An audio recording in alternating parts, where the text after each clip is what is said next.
Welcome, everyone. I hope you can hear me. My name is Mogans, and I am the founder of Rye Outsourcing.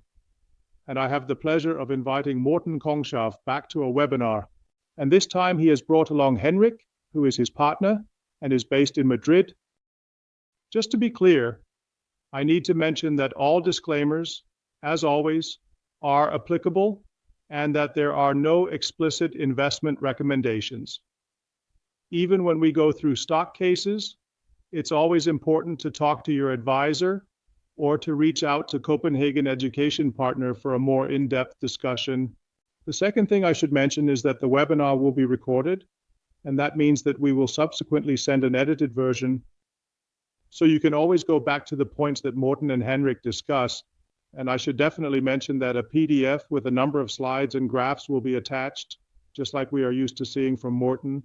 And we're just waiting for the clock to move a couple of minutes further along in the time frame, and then we'll get started.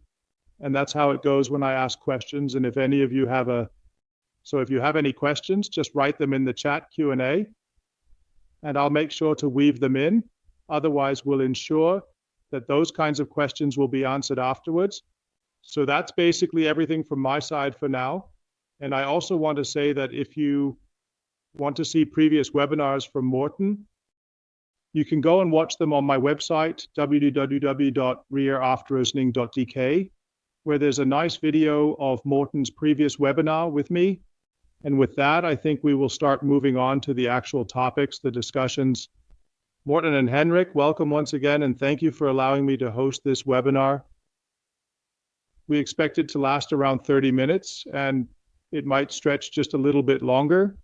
If we start with the macroeconomic aspect, Henrik, there are many things that happened throughout 2024 that might need some explanation or a deeper elaboration, and that is this very large divergence that has occurred between what has happened in the USA and then what has happened in the rest of the world. If you can define it that way, could you highlight a bit how you see things? Well, I think that the divergence will continue for a while yet throughout 2025. So overall for the year, that's what we believe in.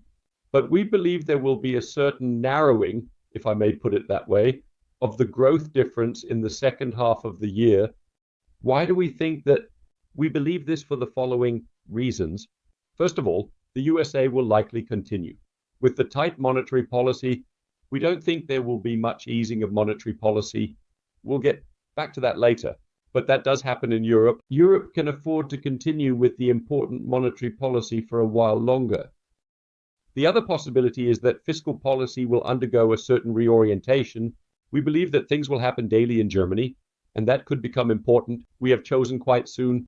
And it seems that if the opinion polls are correct, and it leads to a compromise, then we might want to ease up a bit on this demand for debt and so on, and something suitable in terms of financial culture could come out of it. If Germany becomes a leader there, it's important for the rest of Europe that something could happen there. And we in the US think that the boom that has been going on, the tech boom, is running a bit tired. Also in the general sentiment in the economy, those are probably the main reasons why we believe there will be a certain tapering off of the overperformance of the USA. But we still believe that China will underperform compared to the targets that were set, because the government is clearly focused on wanting to achieve higher growth. And we believe it will continue to be difficult. And the central problem in the whole Chinese economic policy is that not enough is being done by the consumer. And we believe this will continue into 2025. And that also means that the big picture with emerging markets compared to the developed economies will still lag a bit behind in the submission cycle overall. And we don't think this will really be the year for emerging markets yet.